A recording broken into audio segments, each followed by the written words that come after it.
Business 360, I'm Shireen Bhan. The headlines we're tracking for you this evening. The market snapped a three-day losing streak, ending the session flat. Financials remain on a strong footing. The Nifty bank outperforms the blue chips.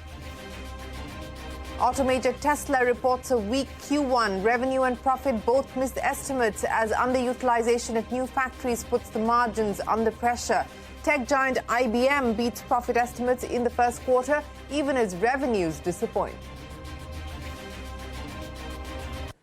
In a first-of-its-kind move, the Reserve Bank of India invites the boards of public and private sector banks to discuss governance issues. The two meetings will be held in Mumbai and Delhi in the last week of May. Officials from the Enforcement Directorate will also be in attendance. Air India pilot unions oppose the revised salary structure offered by the airline. Pilots claim the terms and conditions are unfair, hostile and unethical, warn of unrest if they're forced to sign the new compensation contract. Apple inaugurates its second India store inside a mall in the capital. CEO Tim Cook welcomes hundreds of enthusiastic Apple fans. CNBC-TV18 learns the tech giant has sought a continuation of policy stability, continued support for the component ecosystem from the government. Day 3 of the same-sex marriage plea hearing in the Supreme Court. The centre raises apprehensions on the impact parents from the LGBT community could have on their children. The Chief Justice asks whether children of heterosexual couples are not at risk when they see parents engaged in domestic violence. Petitioners argue that the centre's assertion that homosexuality is an urban elitist concept is incorrect and insensitive. A Surat court dismisses Congress leader Rahul Gandhi's plea seeking a stay on his conviction in a defamation case over the Modi surname remark. The court observes that Rahul's disqualification as Lok Sabha MP is not an irreparable loss to him. The Congress says they will explore other legal options. Heat wave scorches several states in India. A study reveals that 90% of the country could be impacted by the abnormal rise in temperature, also highlighting that Delhi is particularly vulnerable. Ceasefire crumbles in Sudan as heavy gunfire between army and paramilitary forces continues during a U.S.-brokered 24-hour truce. Thousands of residents flee the capital. The death toll in the country is now close to 300. NATO Secretary General visits Ukraine for the first time since the start of the war. Denmark and Netherlands decide to donate 14 Leopard tanks to Ukraine. President Zelensky inspects the country's northwestern border that shares its border with Poland and Belarus.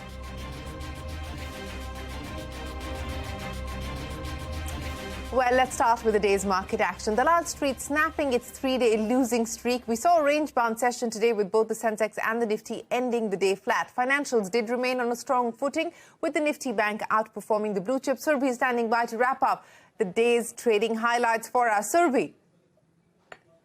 Well, it was another extremely range-bound session for the market, with the Nifty remaining in a very tight 100-point band. There's absolutely no clarity on the index in terms of direction, and that's playing out not just on the Nifty, on the sensex, even on the mid-cap index for that matter. So if you look at the indices, then you would imagine there's nothing going on in the market, but of course that's not quite the thing.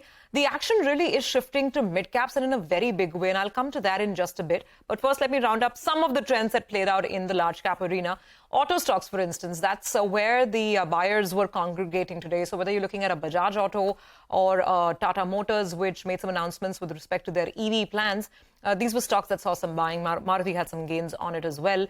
IT has been very mixed ever since the big numbers came in. Today, TCS saw some incremental gains, but Infosys was again under pressure.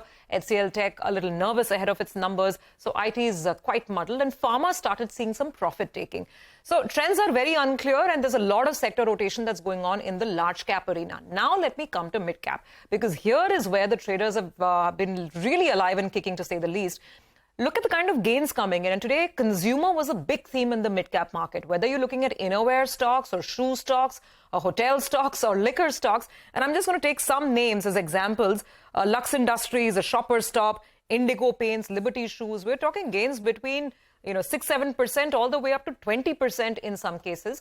The other theme was railways, which was very, very alive and kicking, thriving really. So stocks like RVNL, Titagarh Wagons, Tex Rail, etc. they found some takers. So mid caps are doing well. That's where the action is. The large caps in a range with the Nifty holding at least the downside. We haven't seen a breach so far this week on that very important 17,570 level thereabouts. So let's see, one more day to go. Yes, Surbhi, many thanks for joining us. On to the news from the oil markets. Muted U.S. economic activity and anticipation of a U.S. Fed rate hike and demand concerns have triggered a fall in crude prices. Crude slipping to a two-week low with Brent around the $82 per barrel mark. And this comes despite strong Chinese economic data as well as a fall in U.S. crude inventory. Now, Reliance Industries is all set to report its Q4 numbers tomorrow. Sonia is standing by to give us a heads up on the key expectations from the company. Sonia, what's the street going to be watching?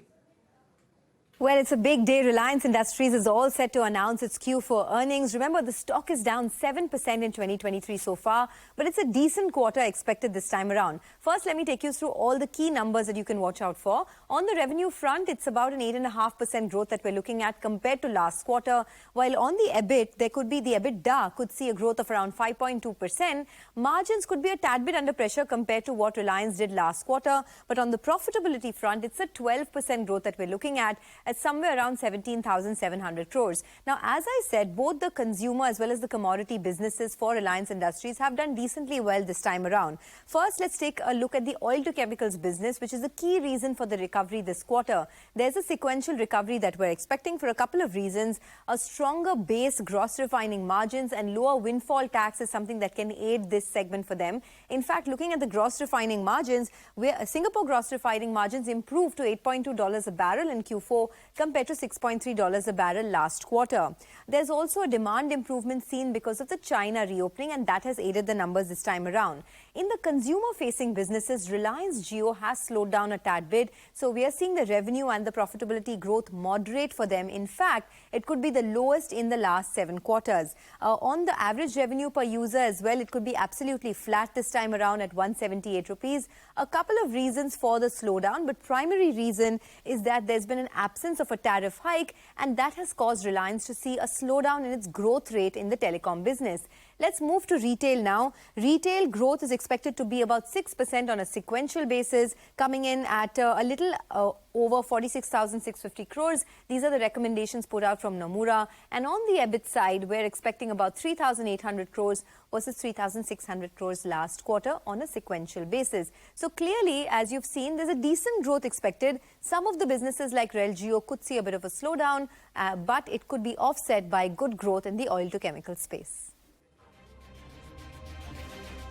Sonia, many thanks for joining us. So we will be tracking the Reliance numbers and, of course, the standard disclaimer on your screens. Network 18 and TV18, the companies that operate CNBC-TV18, are controlled by the Independent Media Trust, of which Reliance Industries is the sole beneficiary. The big global earnings, IBM reporting stronger than expected numbers in the March quarter. IBM's profits up 26% year-on-year to over $925 million. Revenue of more than $14 billion fell short of the street's expectations. The company expects revenue growth to be neutral for the year. And staying with global earnings, Tesla's March quarter profit declined by over 25% on a yearly basis, while its earnings per share dropped over 20%. This could be attributed to a number of factors, including underutilization of new factories, higher raw material costs. Company CEO Elon Musk has said that uncertainty in the macroeconomic conditions will have an impact on people buying cars. Karen So joins us now with more. Karen, take us through Tesla's earnings. Let's take a look under the hood at those numbers, as Tesla has reported $2.5 billion in net income for the first quarter, down 24% from a year earlier, while revenue and earnings per share were in line with analyst expectations. Tesla's gross profit margin fell to 19%, its lowest in 2 years, and below market estimates. The CEO Elon Musk has told investors the EV maker would prioritize sales growth over profit in the short term, while saying its autonomous driving cars would lead to strong profit in the future. Musk's comments pushed Tesla shares lower in after-hours trading. The stock, you can see, down 6%. This is he reaffirmed the company's delivery target of 1.8 million EVs this year. Musk also stood by his aggressive price-cutting strategy. We do believe we're laying the groundwork here, and then it's better to ship a large number of cars at a lower margin and subsequently harvest that margin in the future as we perfect autonomy. We're taking a view that we want to keep making and selling as many cars as we can, despite this being an uncertain macro environment. This is a good time to increase our lead further, and we'll continue to invest in growth as fast as possible. Well, that's Elon Musk on their quarterly numbers and the road ahead. In what is a first-of-its-kind meeting, the Reserve Bank of India has invited the boards of directors of private and public sector banks to a conference next month. Sources tell CNBC-TV18 the RBI governor is likely to address governance issues, among other matters, at this meeting. Ritu joins us now with the details of what the significance is of this meeting. Ritu. Well, thanks for that. You know, it's very rare that you see entire boards of banks gathered together under one roof, and rarer still to have the RBI governor address them all directly. And so it's a significant development because we've been given to understand from sources that the Reserve Bank of India has invited boards of directors of both public and private sector banks for two in-person day-long meetings, which are scheduled to be held first on the 22nd of May in New Delhi and on the 29th of May in Mumbai. The agenda, which we've reviewed, says that during these meetings, the governor will address the boards of banks on matters relating to governance issues, ethics, the role of boards in assurance functionalities, as well as set the supervisory expectations as far as RBI is concerned from these boards. Now, what's even more interesting is that it's not just the top RBI brass which is going to be present for the meetings. So apart from the governor, the deputy governors, officials from RBI's Department of Regulation and Supervision, we're also expecting officials from the Enforcement Directorate to participate in these meetings. Again, this comes in the backdrop of instances of governance issues coming to light in some banks. The finance minister has also been giving repeated calls for improving governance in boards. And then on the other hand, we've seen commercial decisions of banks coming under the radar of investigative agencies, which has been cited as a cause of concern by the industry as well. So the presence of ED officials is important. So let's see how this transpires. But the bankers that we've been speaking to have welcomed this consultative approach, which is being followed by Governor Shaktikanta Das. All right, Ritu, appreciate you joining us. That is an important story to track. Now, Koo, a microblogging app that rivals Twitter in India, has laid off 30% of its 260 people-strong workforce. The Tiger Global-backed startup has cited weak global sentiment as the reason for the same. In a statement, a Koo spokesperson said that global sentiment right now is more focused on efficiency and growth, and businesses need to do more towards proving unit economics. So Koo, the latest in handing out pink slips. HDFC Bank has said that the RBI has approved the appointment of Kaizad Barucha as its Deputy Managing Director and Bhavesh Zaveri as the bank's Executive Director for a period of 3 years. Both Barucha and Zaveri have more than 3 decades of experience in the banking sector. Wipro Consumer Care and Lighting is set to expand its footprint in the packaged food category with the acquisition of Kerala-based brand Brahmins. This is the company's second acquisition in the food segment after Nirapara deal last year. Speaking with CNBC-TV18, the CEO Vineet Agarwal said that food space in India is a large category and may give them a major fillip in business growth going forward. He also added the company plans to launch its own brand of snacks in the next 6 to 9 months. Great brands, great customer recall. Very strong manufacturing processes, and that gave us confidence. Very good team, and that gave us confidence that yes, these are brands that we want to acquire. The foods is a much larger category per se in India, and that itself can give us a major growth fillip going forward. Hopefully, we should be launching snacks in the next, let's say, 6 to 9 months. That would be organically, and the rest, these are brands. But I would say that these two brands came in a little early than what we had anticipated, and a lot of our energy has gone into acquiring and now running it correctly. So I'm just hoping that it doesn't take away from our own internal effort of snacks. Well, from Wipro Consumer to Fortis Healthcare, the company will acquire Meteor Hospitals in Gurugram's Manesar for 225 crore rupees. The healthcare company has signed a definitive agreement with the VPS Group for the acquisition. The transaction is expected to close by the end of July. Fortis said the acquisition is in line with its expansion strategy in Delhi NCR. On to a Network 18 exclusive. The central government has asked India's drug regulator to regulate fixed-dose combination drugs. Ministry sources say that a ban on select cocktail drugs which contain irrational drug combinations is likely to be announced within a month. Fixed-dose combination medicines that combine more than one drug in a single pill. Apple CEO Tim Cook inaugurated the tech giant's second India store, this time in the capital, and hundreds of enthusiastic Apple fans queued up for hours before the launch.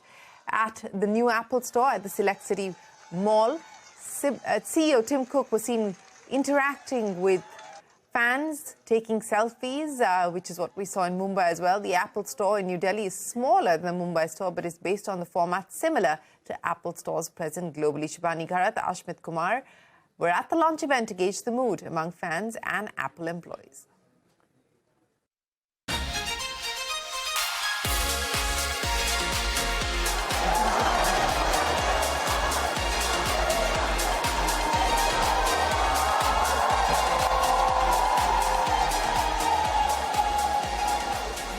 Speaking of Tim Cook's visit, of course, the Apple store is the big marker here. But outside of that, this trip marks an expression of commitment by Tim Cook, by Apple, to India. Number one is a market. Looking at the market in 2022 alone, Apple sold as many as 7 million products. That's as far as India as a market. But more than that, India is beginning to act as a manufacturing and export hub.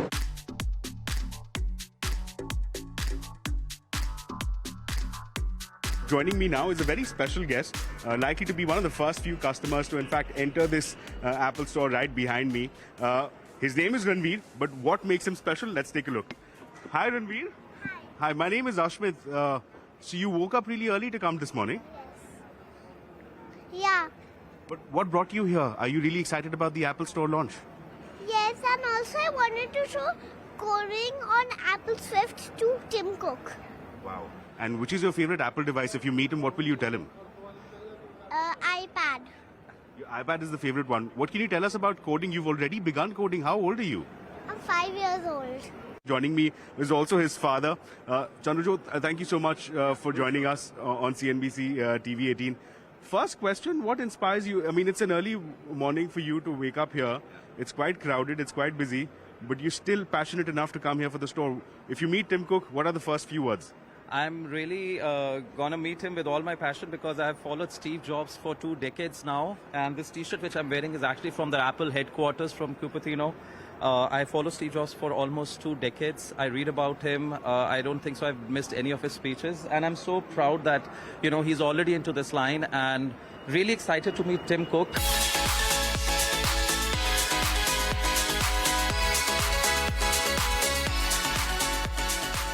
So Shivani, you've had a hectic 4 days.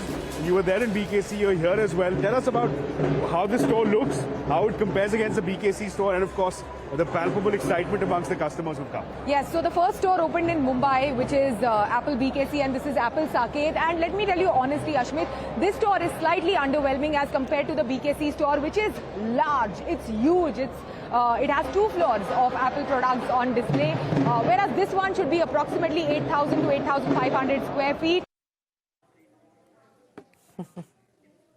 Well, that is Apple opening its store here in the capital. Time for us to head to a break. But when we return, the Supreme Court hears the same-sex marriage pleas for the 3rd day in a row. The centre raises apprehensions on the impact of parents from the LGBT community that they could have on their children. More on that when we return.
Air India pilot unions have warned of unrest if they are forced to sign a revised salary structure. Pilots claim the new terms and conditions are unfair, hostile and unethical. The airline says there is no recognized union, adding that the terms are fair and on par with global standards. Madhiya joins us now with more. Madhiya, what exactly are the pilots unhappy with?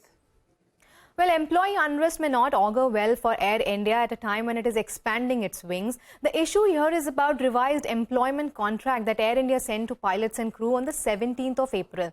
The two pilot unions, the Indian Commercial Pilots Association and Indian Pilots Guild, have refused to sign the contract. So what exactly has not gone down well with the pilots? Sources say the revised contract allows the company to transfer pilots to any station or network. The company reserves the right to terminate pilots with immediate effect. The company also reserves the right to redesignate pilots, which can upgrade or downgrade their salaries.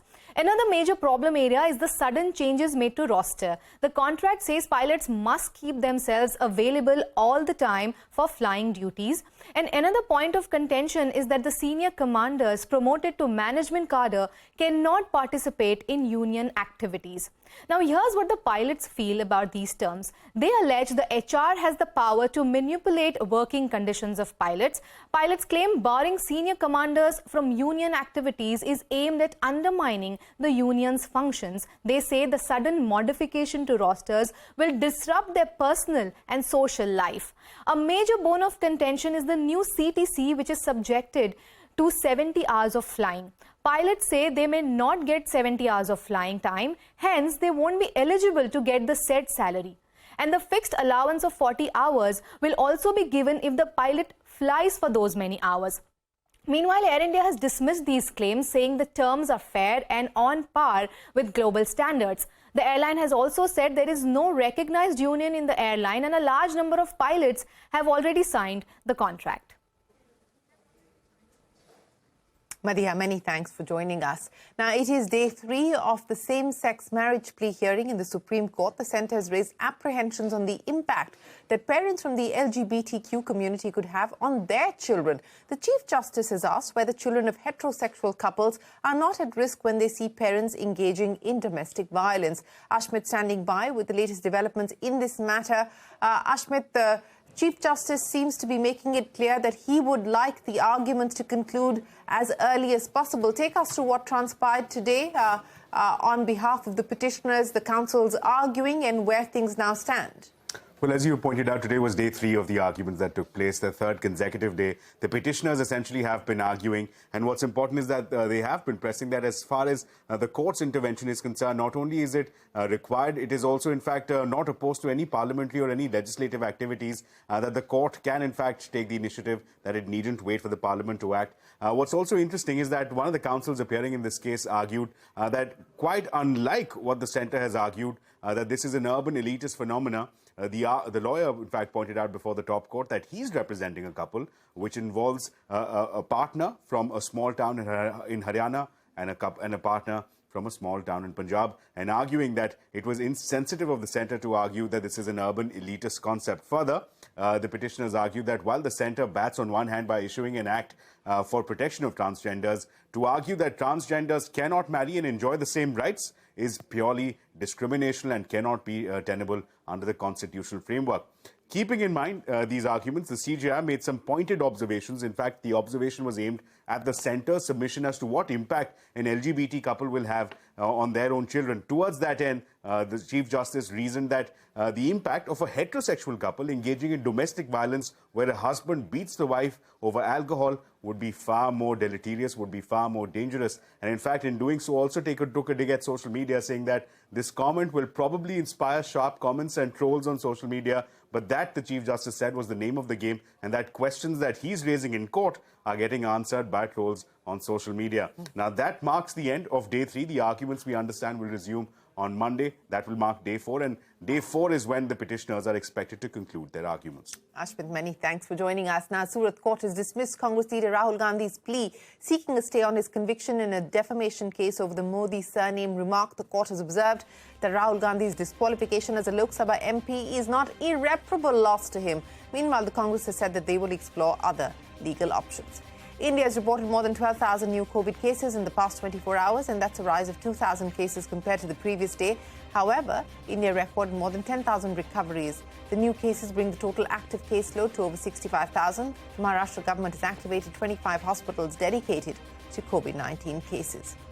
Twitter is expected to remove the legacy blue tick from verified accounts from today. This comes after Elon Musk had announced that users will start losing their legacy verification badges from the 1st of April. The users who have a blue check mark will be allowed to subscribe to Twitter Blue, which costs 650 rupees a month for individual accounts in India and 82,300 rupees per month for businesses. Ceasefire crumbles in Sudan as heavy gunfire between army and the paramilitary continues. During a US-brokered 24-hour truce period, thousands of residents flee the capital. The death toll in the country now close to 300. The External Affairs Ministry said that India is keeping a close watch on the Indian community that is stuck in Sudan. At least 78 people have died in Yemen after a charity distribution sparked one of the deadliest stampedes in a decade.